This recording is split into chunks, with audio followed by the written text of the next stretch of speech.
Showtime is here, no time to fear. Karel is so near because Showtime is here. So on with the show, let's give it a go. Karel is the one that you need to know. Now it's Showtime.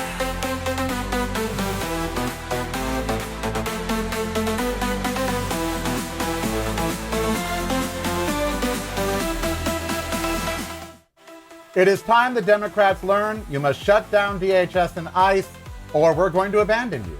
And Jane Velez-Mitchell is going to tell us how not to die. I think you already know. We'll talk about that today. Don't go anywhere. Now it's Showtime. It is the Karel Show. I am Karel, so very glad you're joining me. I apologize for being late, but I got to tell you, in being late, real world topics present themselves.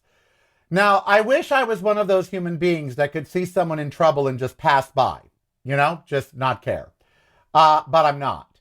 And this morning at the park, I saw a very expensive e-bike just on its side. And then over on a bench, I saw an older gentleman, probably in his 50s, not what I expected to be riding this decked out e-bike, had a GoPro on it. It's, brand new, very heavy. So I asked him, is this your bike? And he painfully said, yes, but I can't pick it up. And I'm like, what happened? He said, I fell. And so I picked up his bike, which I shouldn't have done with my aorta because it was over 100 pounds. I didn't know that at the time. Picked it up, brought it over to him, and he was hurt. And I asked the man, I need to call 911 for you. I think you have a broken rib. It could have, hurt something. He said, no, I can't call 911. I said, why not? He said, I don't have insurance that will cover the ambulance. And I just thought, what? This is life in America now, where this man is obviously hurt, but he's afraid to call 911. Also, and he said this to me, and I'm not making this up, he said, also, I am an immigrant, and even though I'm legal, I'm afraid of ICE. He said that to me this morning. So here, this man, so I said, well, is there someone you can call? He said, I can call my son. He'll come get me in the bike, and then if I need to go to the doctor, I can go with him. And I was like, well, I recommend the paramedics. You have pain upon breathing. You look a little pale. You took a pretty serious tumble. But he's like, no, because I can't afford the ambulance and I'm afraid of ICE. Now, this is real world. Okay, this is not something you read about in the news. This is real world. 2 issues from this me being a good Samaritan. Well, 3. First of all, if you're in your 50s and you ride an e-bike and you can't pick it up, don't ride it. But second of all, insurance needs to cover emergencies. If you need an ambulance ride, it should cover it. This is America. And third, no one should be afraid to call the paramedics because they're afraid they'll come with ice in tow. And I don't mean ice to, ice a wound. I couldn't even imagine being afraid of calling the paramedics because you're afraid they'll bring ice. This is where we are. And it is not a good place. It is not a good place. And Granny in the chat room at youtube.com/Really Karel, you're right. My park has a lot of stuff that goes on in it. It really does. From me finding dead bodies to fights, people going through on go-karts and me having to call, 911 and the helicopter and, oh God, homeless drama and just everything. There's a lot going on in that park. And this morning, it was a man afraid to call 911 because of the cost, and then also afraid that they would send ICE. That is a real miserable country that we live in. At least it was for that man this morning. Now, I hope you're one of those people that stop and help people too. So many people passed him by. The park employee passed him by. I saw it all happen. And no one helped him. So, of course, I had to be the one to go over and help him. And I had to be. I don't think you all understand that. I could not have lived with myself if I left his bike on its side Well, I'm a biker, and I guess that applies to e-bikes too. When you see a biker go down, if you're a biker, you go help him. And, I got him to the bench. He was having trouble breathing, clutching his right side. He thought his rib was broken. If his rib is broken, all they'll do is tape it, but it could puncture his lung.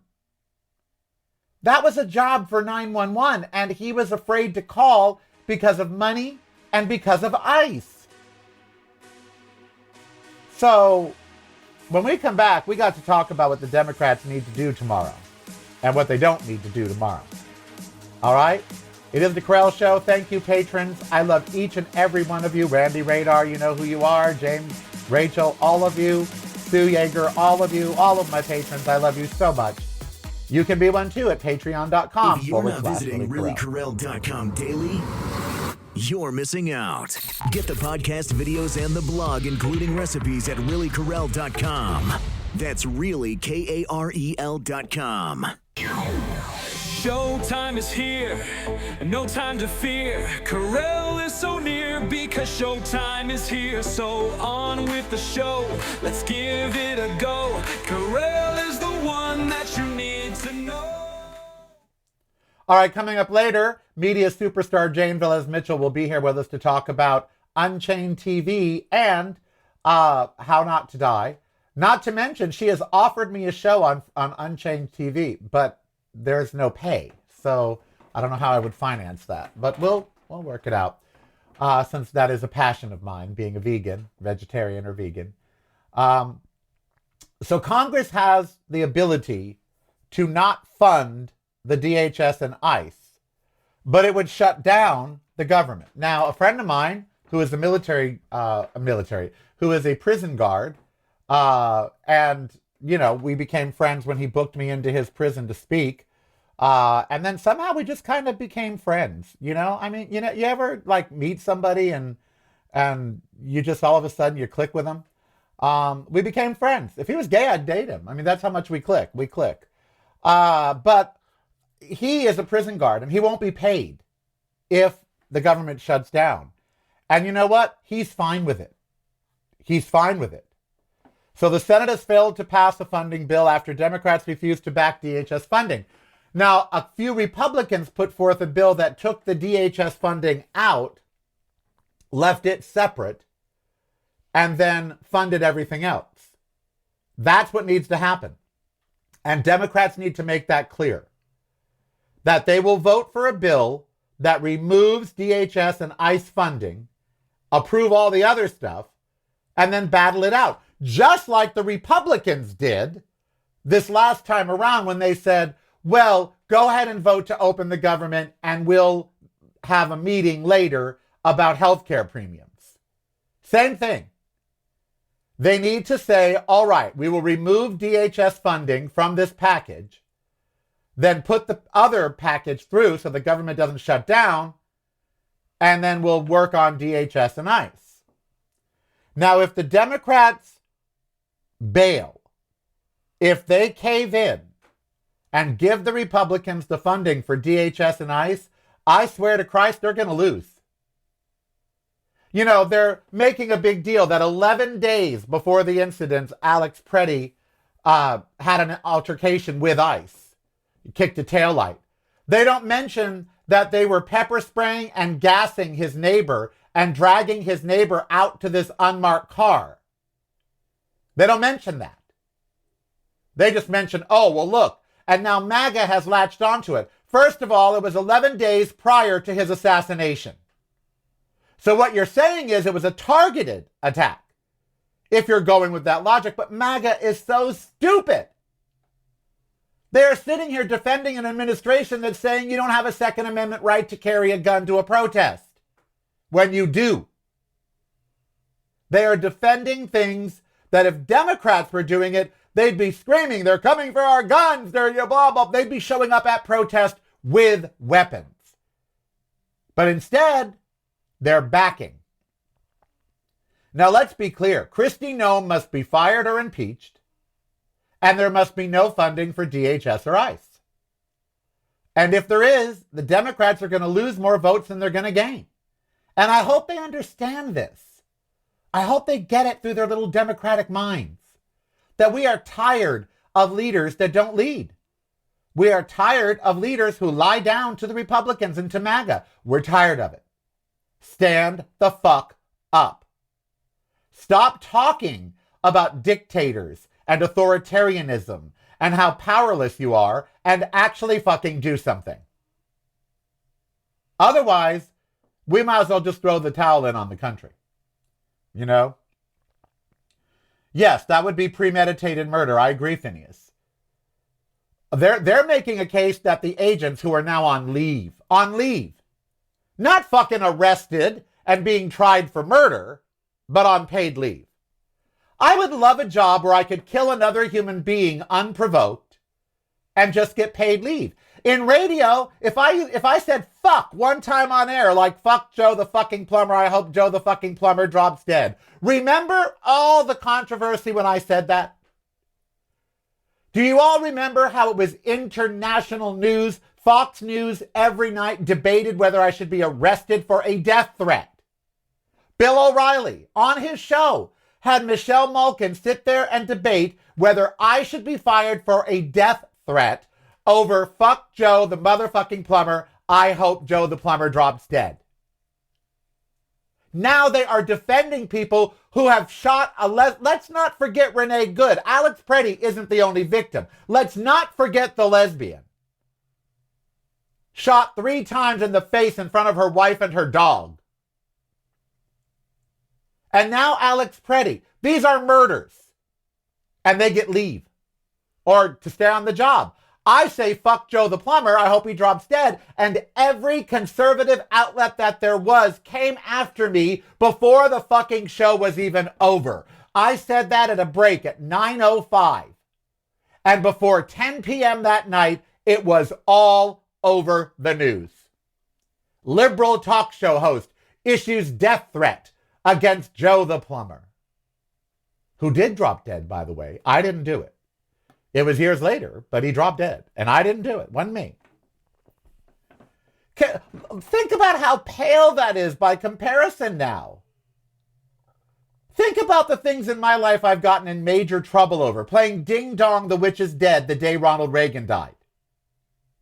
When someone dies that they don't like, they go online and say the most horrid. When Rob Reiner died, conservative media and the president, the day that Rob Reiner died, the president sent out a message on X that was reprehensible and deplorable because he is in that basket, honey. I had to apologize on air, had to meet with the Archdiocese of San Francisco because somehow it upset the bishop, and had to write a contrite letter to Mrs. Reagan. When I said, fuck Joe the fucking plumber, I hope he fucking drops dead, I got fired. Lost my job, 2 jobs. I lost KGO and KNX 1070 in the same day.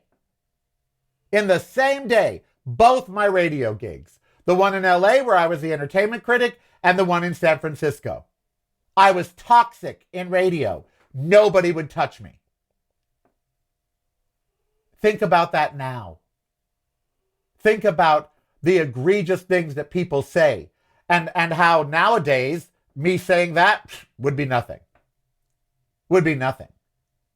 We have Nick Fuentes, we have the Tates, we have all these other people, and we had Charlie Kirk, their hero.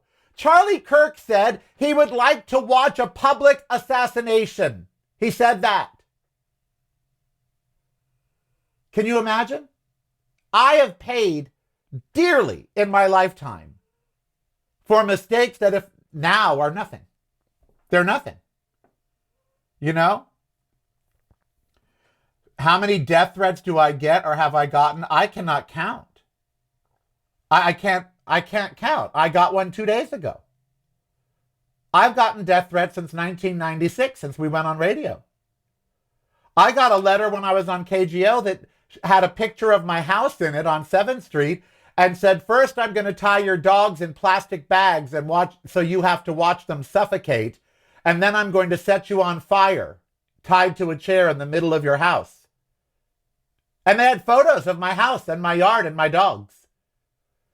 I called the police. The police came over. They did track it. They did arrest that person. When Andrew and I were on KFI, we got a letter from up north that said, I want to kill you, but I can't get to LA. I guess the lesbian couple next door are going to wonder what happened to their daughter. Yes, that was real. We got that letter. We gave it to the station security. They tracked it. They arrested the guy up in Seattle. I get death threats constantly. Constantly. And as a gay man, even before radio, been told to my face, I will kill you if I see you again. Don't come in here again. Oh, yes. I've had death threats here in Vegas. Yep. Absolutely. And who protects me? Ember. My gun. Y'all wonder why I have guns. So the Democrats need to stop talking and start doing. And Queen Elizabeth said, oh, it appears that people nowadays are a lot of talk and not a lot of do. She was referring to Parliament, but it could be our Democrats. I mean, really, people, if we don't stand up to them in every way we can, then they just run over us.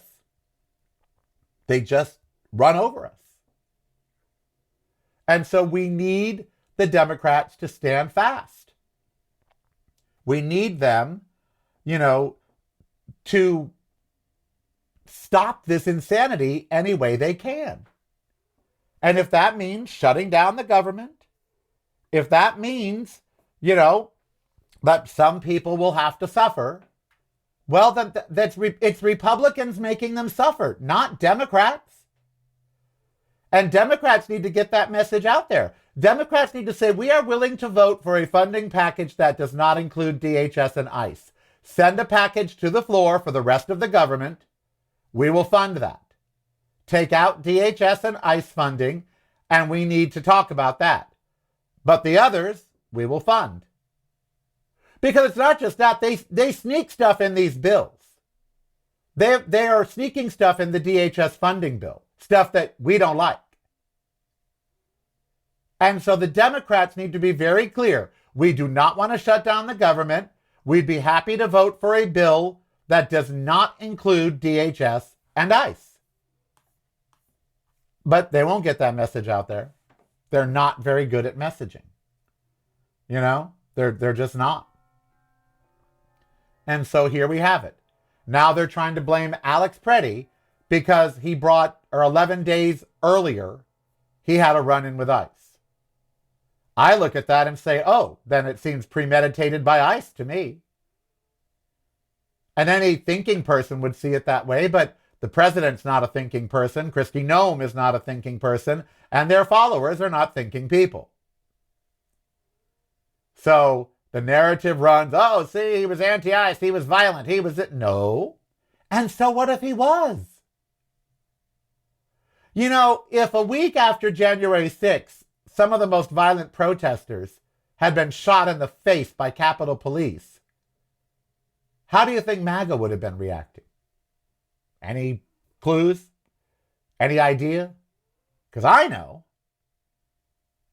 I know exactly how they would have been reacting. And so we are living in this time where we need help. We need the Democrats to be strong. But, will they be? I don't know. Meanwhile, this Homan guy, he's doubling down on Minnesota operations. He's not diffusing it. Bovino leaving is not doing anything. Border czar to speak in Minnesota as reports indicate ICE agents are under new orders to ease tactics. New orders to ease tactics. Then that means they were told to beat protesters, to shoot those who object. That very statement, under new orders, that means the old orders were to kill people because they killed 2 people in 2 weeks. I want to know who gave those orders. And if they were Donald Trump, I want him arrested for murder. Why are we fucking around with this demented, stroked out mess of a creature? I'll never understand that. Why is the world and the United States messing around with a stroked out, demented old fuck? 80 years old, shouldn't be running anything. He shouldn't be running a convenience store, let alone a country. He has dementia. He's had a stroke. It's no longer alleged. There are countless doctors online saying he had a stroke. Countless doctors. Report after report after report. This is why Donald Trump has dementia. This is why Donald Trump has had a stroke. Countless reports online from credible doctors.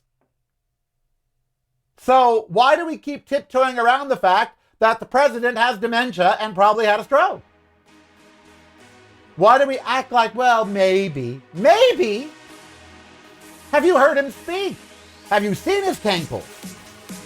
Even his veins are tired of him. Lord have mercy. We'll be right back. And coming up later, Jane Velez-Mitchell will be with us to talk about how not to die, which is important in this day and age. How not to die. I think you know how not to, though. Patreon is the way to show you care. Subscribe today if you dare. Keep the show on there. Patreon is the way. Now it's showtime. Can I tell you a pet peeve of mine online now, and everyone's doing it? They have these Bluetooth little square microphones. They're made by Rhodes or DJT. And they're all holding them up in front of their mouths. Even some with little furry windscreens on them. That's not what they're made for. They're made to clip on, you know? They're not made to be held out here in front of your mouth. Aaron Parnas, put down the fucking microphone. Clip it. All these people holding these little tiny square, they're clip-ons. They're not meant to hold. Clip them here, clip them here. You can clip them up here on your head. You can clip them to a hat. You can clip them. I mean, it's like the guy in Airplane. You can make a brooch, you can make a scarf, you can make a, and yet they're online and they're holding these. I know you all have seen them. They're all just sitting there. It's like, oh, what a pet peeve of mine. It's like, clip them. They're not handheld. They're not handheld. All right. Lord have mercy. I'm exhausted. I'm exhausted by it all. So let me tell you the truth about today. This morning, I found out that my HRV, heart rate variation, the amount of time in between each beat that your heart recovers, well, mine's 30, which is not terrible, but it should be 50 or 60 given how, and it means my nervous system is not recovering properly from all I do, my sympathetic nervous system. And so I typed in my workout routine to ChatGPT and it said, girl, you are doing too much. And I was like, what? I thought you had to do this much to stay healthy. And it's like, yeah, no. So I don't know about you all. I'd like for you down below in the comments to put how much exercise. And I don't mean, I walk a lot for my job or no. How much specific exercise do you do a day? Probably one of the most important topics we could talk about. How much exercise do you do a day? Dedicated. Do you do a 30-minute walk? Because 30-minute walk 7 days a week is plenty. But do you do one? What do you do? Do you do yoga, weights? What do you do? Do you bike? Do you swim? And how often do you do it? I'd love to see your comments down below. Because with all the stress in the world, with all that's going on with ICE, with all that's going on with Trump, you have to exercise. Outdoors, by the way, not inside a gym, outside. If you're over 50, do you lift some kind of weight? What do you do? I would love your comments down below. Please tell me, how much exercise do you do a day? Okay? How much? I do more than 2 hours a day. Okay? I do. And ChatGPT said, whoa, sister girl. For instance, I could read you my old schedule versus my new schedule. So my old schedule, Saturday, okay? 30 minutes of yoga, then a 2-mile walk at the park, 8 times up and down a 14% incline for over a quarter of a mile. Then, and that right there is an hour and a half of exercise. Then another mile at night with Ember. So 3 miles of walking, totaling an hour and a half of walking and 30 minutes of yoga. And that's on a Saturday. So that's 2 hours. Sunday, 20 minutes of yoga, 10 minutes of weights, then the 2-mile walk, and then 6 times up the hill, and then the mile walk in the evening. Monday, yoga, no weights, walk, hills, walk at night. Tuesday, rest, and just do 2-mile walk and 1-mile walk. Wednesday, yoga weights for 30 minutes, so 20 yoga, 10 weights, and then 2-mile walk, hills, and then mile walk at night. Thursday, the same thing, 20 yoga, 10 weights, 2-mile walk, 6 hills, and then mile at night. Friday, just the walk, 2 miles and then 1 mile. Well, ChatGPT said, first of all, just do the hills twice a week. Pick the 2 days you want to do the hills and do them twice a week.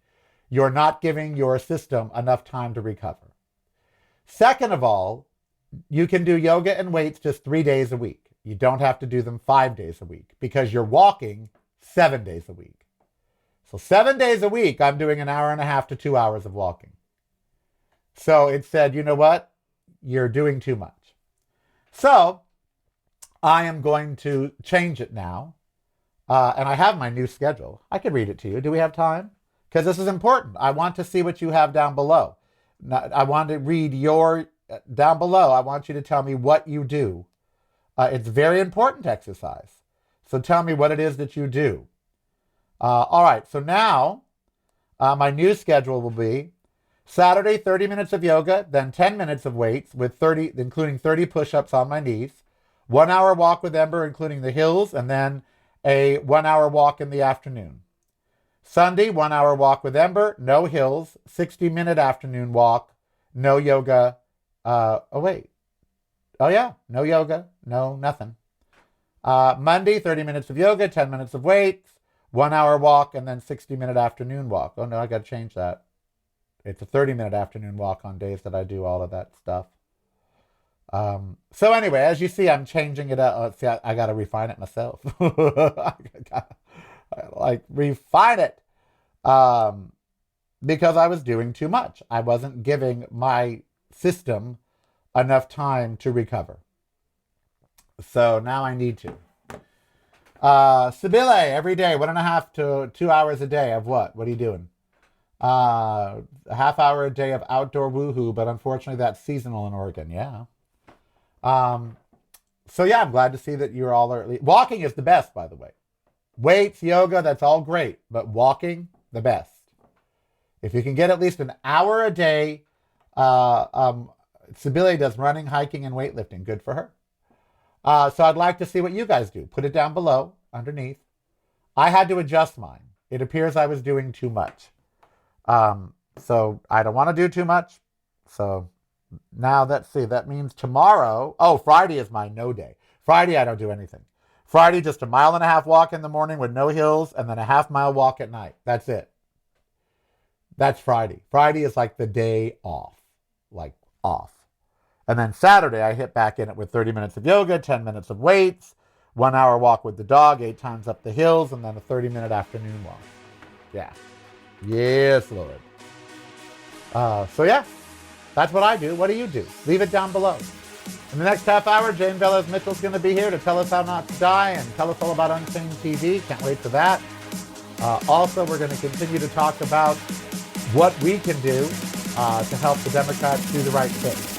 Sometimes they need some help. You know, a little push, a little nod.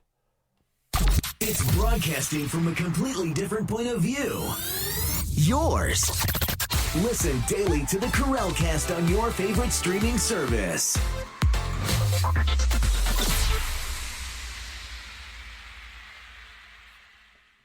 You're listening to the Karel Cast. Driving you home or driving you crazy. It's broadcasting from a completely different point of view. Yours. Listen daily to the Karel Cast on your favorite streaming service.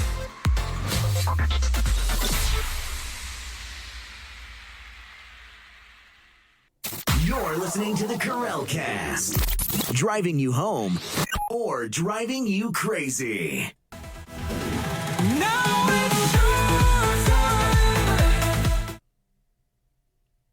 All right, so look, this show is all over the place some days, and today is one of those days because I just got asked a question by No Handle in the chat room at youtube.com/Really Karel. It says, how can you alleviate medical anxiety? So, I was crippled by medical anxiety, and some days it still happens. When I thought this lump here was cancer, the whole day was shot. But I went to therapy for 25 years, and one of the things that was discussed was medical anxiety. And there's a ton of stuff online about medical anxiety and how debilitating it is. And what I'm about to tell you is going to piss some of you off because you're going to say, it's not that easy. I'm not implying what I'm about to tell you is easy. If you have medical anxiety, the best way to get it to stop is to stop. You're like, what? I realized it is my brain giving me the medical anxiety. I then realized the medical anxiety is literally making me sick through stress. Stress is another thing I need to do to improve my HRV. And I then realized that I was killing myself with my own brain, with medical anxiety. And I thought, I cannot just excuse it away as, well, it's my brain. How do I stop my brain from thinking these things? Really fucking easy. Tell it to stop. So the minute I start spiraling into the medical anxiety hole, I tell myself, no, you're not going down there. And then I tell myself the worst case scenario. Well, if this is cancer, you'll simply have to have it treated, make some life changes, and beat it. And if you can't beat it, then you will have to make the arrangements to make sure that Ember is okay and die. That's it. No more anxiety. No worrying about it for days and weeks. Either you'll fix it, you'll treat it, or you'll die. That's it, though. That's it. And since you can't control it, you have to let it go. And when I mean that, you have to let it go. Meaning you physically, in your brain, have to release it. Let it go. Your brain will do what you tell it to do. And so when the medical anxiety starts, stop it. Stop it dead. Say, no, I'm not going down that path. You're not going to ruin my day. You're not going to ruin my life. No, not going to happen. And then busy yourself with something else. Pick up a book, go for a walk, turn on the TV, call a friend, whatever you need to do. Write about your anxiety. It'll take it away. Do not let your brain just sit and stew over the anxiety. You are the only one that can cure your medical anxiety. You have to let it go. Because ultimately, you can't control what's going to happen to your body. I will get a diagnosis one day. So will you. Whether you live through that diagnosis or not, I don't know. But you will get one. You will have cancer or you will have some other disease. No one gets out of life alive. You're going to die of something. And one day you'll get that diagnosis and you're going to have to deal with it. Don't rush it. Don't rush it. All medical anxiety does is rush the diagnosis because you're going to tear your brain and your system down with the anxiety. Convince yourself that the only medical problem you have is the anxiety and that it is the enemy. Not cancer, not a stroke, not a brain tumor. Those aren't the enemy. Those are just life. Medical anxiety is the enemy. It will kill you faster than... And besides, if you get a cancer or a diagnosis, filled with anxiety over it ain't going to help. So let it go. Absolutely let it go. My psych doc agrees with you, Karel. She reminds me it's my responsibility because PTSD is and not to be crippled by it. Exactly. Yep. Gotta let it go. Coming up next, Jane Velez-Mitchell. If you're not visiting reallykarel.com daily, you're missing out. Get the podcast videos and the blog, including recipes, at reallykarel.com. That's really KAREL.com. Showtime is here, no time to fear. Karel is so near because showtime is here. So on with the show, let's give it a go. Karel is the one that you need to know. Back to the Karel cast. I, of course, am Karel, which is convenient since it's my show. Actually, I renamed it the Karel Show, which is because it's more of a show nowadays and less of a broadcast. I'm moving away from terrestrial lingo. Okay, so you all know that I'm a woke gay vegan, and that's in my bio on Instagram to piss people off, actually, because those are the three things that MAGA hates the worst, woke, gay, and vegan. So, and here I am, a woke gay vegan. But someone who has been fighting the good fight for a while now is, and I didn't know this about her because to me, growing up in LA, she was Jane Velez-Mitchell. She was on TV. She was, the nightly news. There she was. Quite a famous broadcaster in Los Angeles and the world. But now she focuses her energy on a network that she co-founded and is really, in the last 3 years, just taken off, in spite of what you heard about veganism, sort of falling by the way. No. Mm-hmm. It is UnChained TV, and it is the world's only 24/7 plant-based vegan network with cooking shows and with, which I'm probably going to have one on soon. Yes! She just doesn't know it yet. And documentaries. It's not preachy at times, and other times it is, because sometimes you need to preach. And it's funny because I got pitched about a documentary called How Not to Die by Dr. Michael Greger. And I had no idea that it was on Unchained TV and that it had anything to do with Jane. But when I found out, I thought, Jane, girl, come on the show. And so here she is. So first of all, Jane, welcome. It is always a privilege to speak to you because I did see you on my television screen for so many years as one of the most respected journalists in Los Angeles. Real journalist, by the way. Long before there were these fake online journalists, this is a real journalist. And so let me ask you, before we even get into the documentaries, because some people may not know this, how did you go from being this, incredible journalist, and not that you're still not, but how did you transition to cover just one beat? You used to cover many beats, breaking news, current events. But now you cover one beat, basically, which is veganism, plant-based life with Unchained TV. How did you move from current events to doing Unchained TV? Well, first of all, I'm a woke gay vegan too. Yeah! Yeah, baby.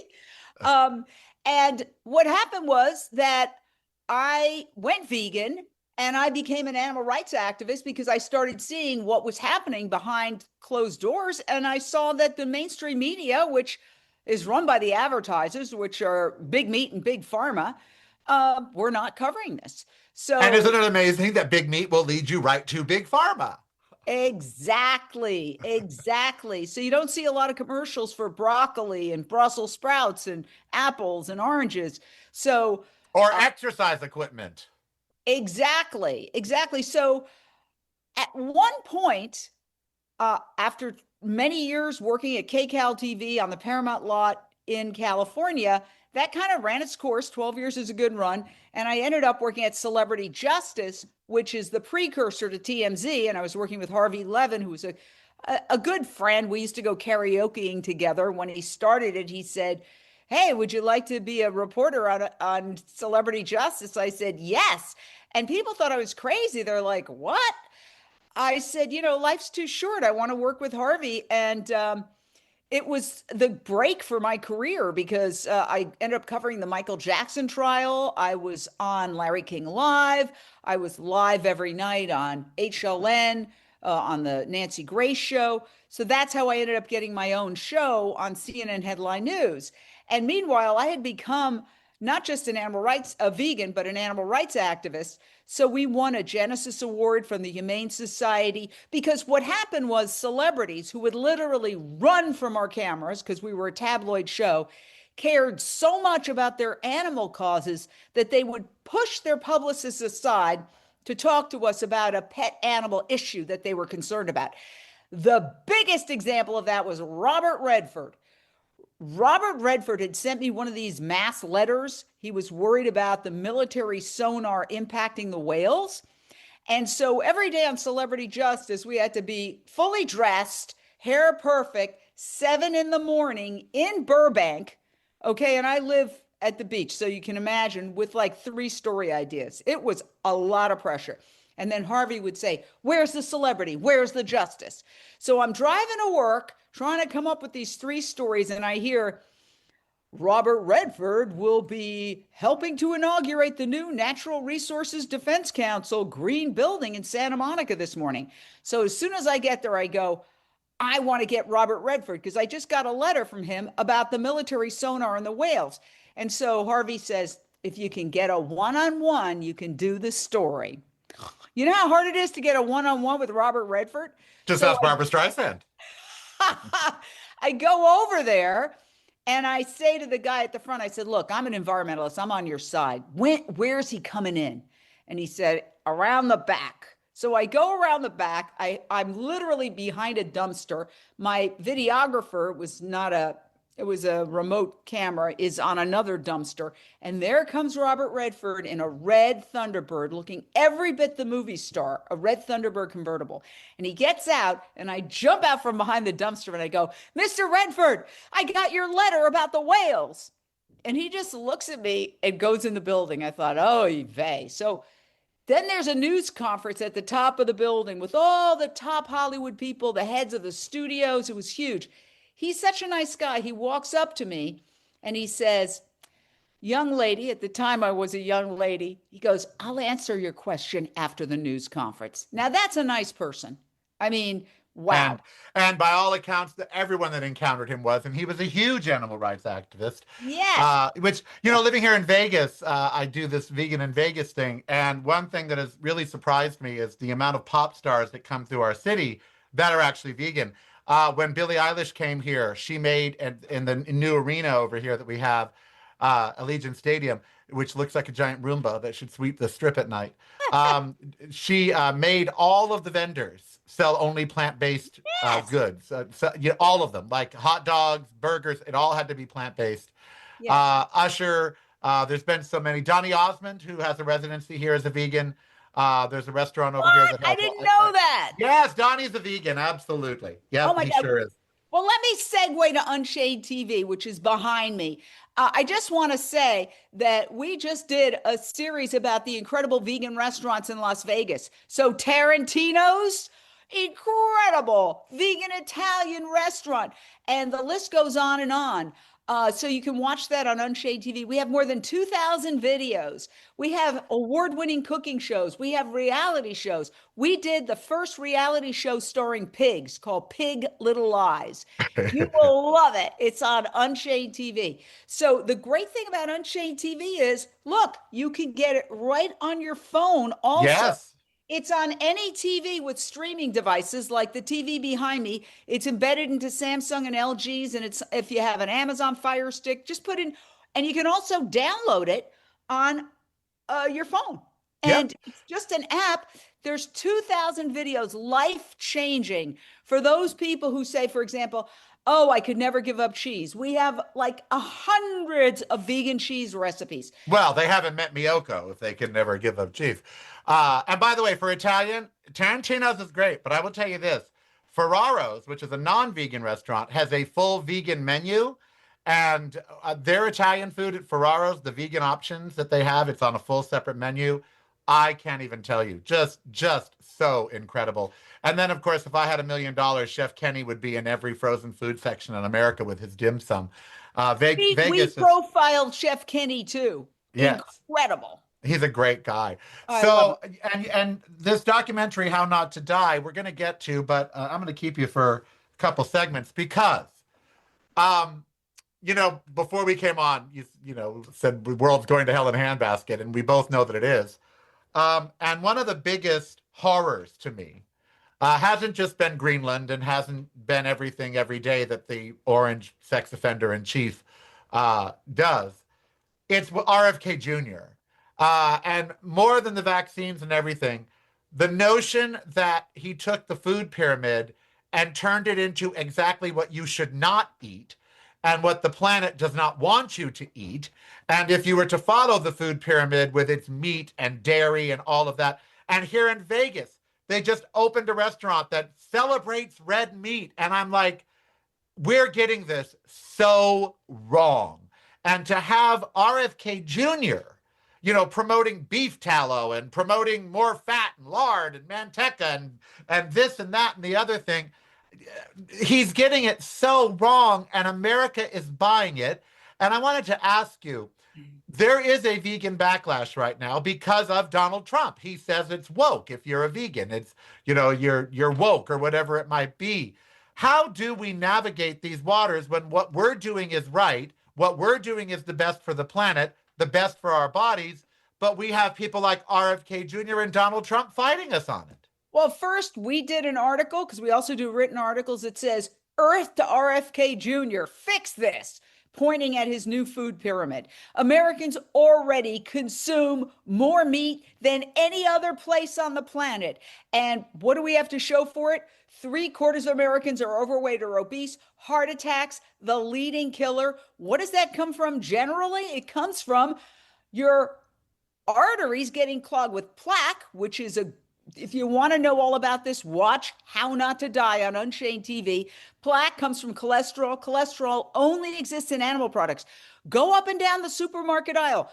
Every single vegan product is zero cholesterol because animals do not produce cholesterol. So it's the craziest thing on earth. I know you meant to say plants don't produce cholesterol and only animals produce cholesterol. That's what I meant. Yes. I'm sorry. I get verklempt when I'm talking about No, I understand. Look, I'm so passionate about it. Animals only produce cholesterol. Plants do not produce cholesterol. That's why there's zero cholesterol in all vegan products.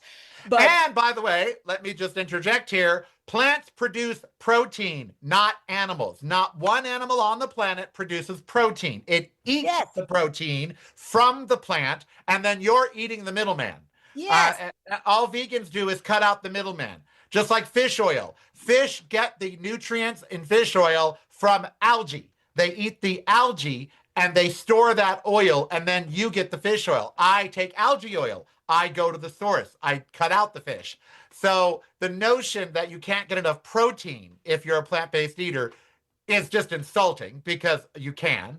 And second of all, the notion that there's other things that you need that you can't get, you can. And yeah, creatine you can take as a supplement. Choline you can take as a supplement. You don't need to have animal products to get creatine or choline. First, I have to say this. First of all, he knows better. He's just basically towing the line, because he was an environmental lawyer who actually went after the big factory animal farms. So he has said that animal factory farms are like terrorists. That's what he said in the past. Well, they're being paid. It's all a grift. The entire administration is a grift.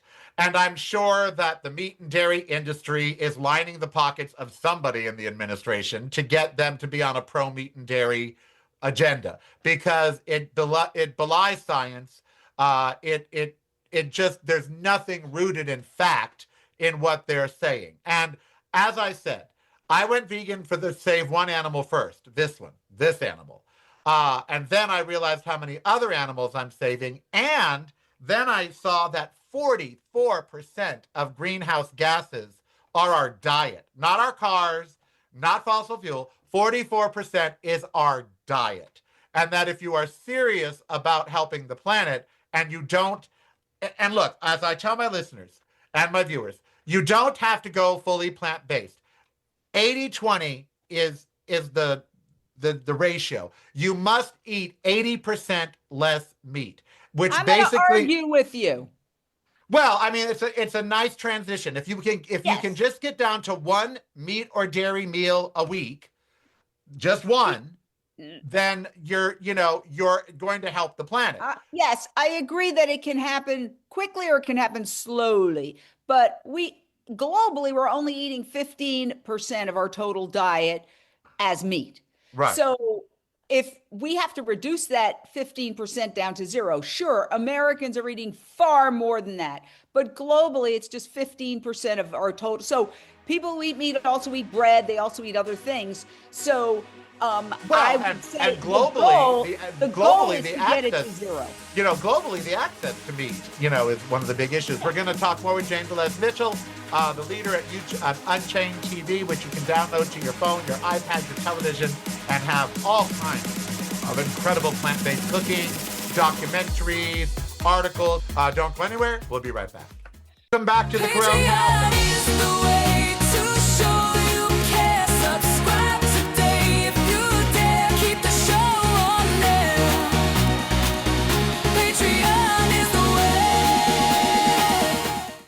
Now it's showtime.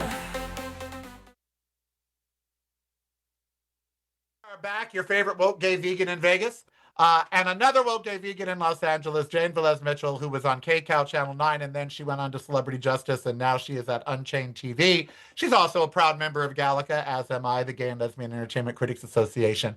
And she's a vegan, I'm a vegan. I want everyone to be a plant-based eater. A vegan's a dirty word for you, that's fine. Call it plant-based, call it whatever you want to. I read something great from a musician, I forget which musician, but they said, because Veg News always does these things on social media, is why I became vegan. And someone said, it just seemed unfair to me that I would let one animal sit on my sofa or sleep next to me in the bed, and then I would go and slaughter another one for food. It didn't seem right to that person to do the same. And, for me, being a plant-based eater or a vegan is really saving the human animal. Because if we continue to abuse and eat farm animals in the numbers that we're doing, and if you all watch my show, you saw that I gave you these numbers about 3 weeks ago that were astronomical. Billions of chickens, 69 million cows, 1 billion pounds of seafood. It's unsustainable. There's too many people. If we were talking about a planet that had 100 million people total, okay, maybe you could eat meat. Not that I wouldn't want to anymore because I wouldn't want to kill a sentient being. But if you wanted to, it wouldn't destroy the planet. With 8 billion people, there is just no way to feed them all meat because there's no way to farm it all and to feed the animals and everything else.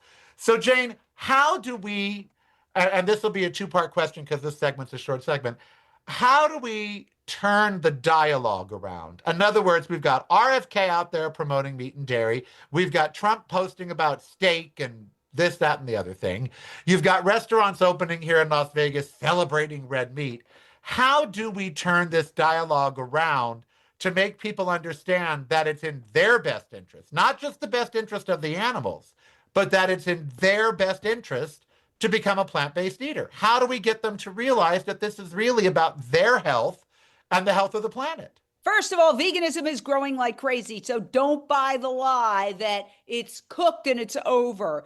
The reason why they've declared war, and I mean they, the meat and dairy industry, which has co-opted the media and co-opted the government, they've declared war on veganism because we are doing so well. They see the writing on the wall. No social justice movement goes straight up. It's always like this: 3 steps up, 1.5 steps back, 3 steps. So keep doing what you're doing. Also, when they look at, veganism, they look at LA and New York. It's growing coast to coast.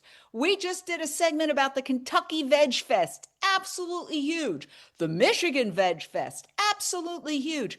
So it's percolating. Well, I've been invited to Dublin in February for the Outing, an LGBTQ music and matchmaking festival. And I told them one of the things I would want to do while I was in Ireland was explore their vegan scene. And they said, oh, good, because it's really growing here in Ireland. There's several vegan pubs now, and there's, a lot of vegan restaurants. And a boxty, which, by the way, is a wonderful Irish dish, is potato pancake, basically. But boxties are basically vegan. So a lot of the food they serve in Ireland is actually inherently vegan. Because and check out the Happy Pair, which we have on Unchained TV. These are two twins, these adorable looking guys who run a whole vegan, like massive restaurant, products, blah, blah, blah. The Happy Pair. It's growing globally. And so, they well, you bring up a great point. For instance, when you said social movement, being gay gained a lot of ground under Obama and of late. In fact, there's been more progress in LGBTQ rights in the last 20 years than in the previous 40 of my life. Yes. But Trump takes over and exponentially sets us back. So we went up, now we've gone down, we'll go back up again after Trump, because he's going to die, he's 80 years old, or be impeached or removed or whatever. Yeah. But one way or another, his administration will end. And when it does, we'll hopefully start to go back up again. So things do go in peaks and valleys. But MAGA and Trump were terrified at how far gays, lesbians, bi, trans had gotten. It scared them, just like big meat company and big dairy company and big pharma, because the amount of drugs that you would take as a plant-based eater is infinitesimal based on if you stay. I'm living proof. Non-vegan, 7 prescriptions. Vegan, 1 prescription. Non-vegan, 310 pounds. Vegan, 190 on a good day, 220 during the pandemic. But still 100 pounds below where I was. Cholesterol level, non-vegan, over 200 on a statin. Cholesterol level now as a vegan just 3 weeks ago, 138 with no statin. So, the meat and dairy industry, which leads you to the pharma industry and healthcare industry, they don't want less money. They want more. So they're going to wage war against what you should be doing, and they're going to get you to eat against your own self-interest. And that's what they do. They sell you a diet that is against your own self-interest because it makes them money. Everything in life done by corporations is about money. They're not altruistic. And right now, they're milking the meat and dairy for all they can so they can lead you to the healthcare industry and get all the money they can out of you. All right, we're going to finish up with Jane. When we come back, Jane Velez-Mitchell, Unchained TV, download it today. A lot of you email me and say, Karel, where can I find out more about plant-based eating? When are you going to do a cookbook? Blah, blah, blah, blah, blah, blah, blah. Well, it's right here on your phone. It's called Unchained TV, baby! Or it's on your iPad, or it's on your smart TV. We are back, your favorite woke gay vegan in Vegas, and another woke gay vegan in Los Angeles, Jane Velez-Mitchell.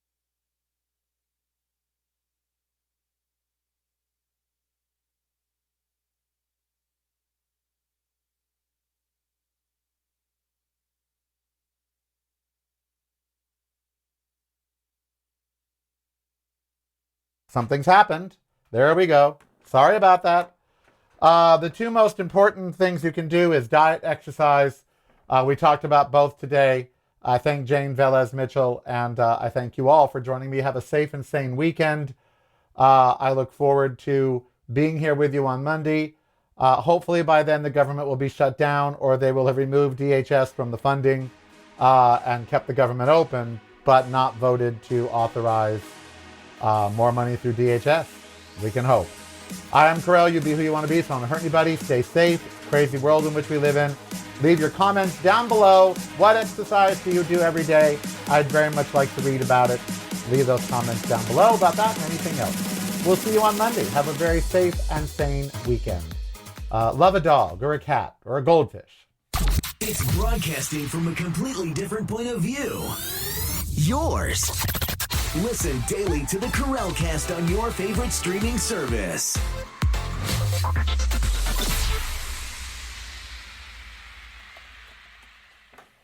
You're listening to the Karel Cast. Driving you home or driving you crazy. It's broadcasting from a completely different point of view. Yours. Listen daily to the Karel Cast on your favorite streaming service.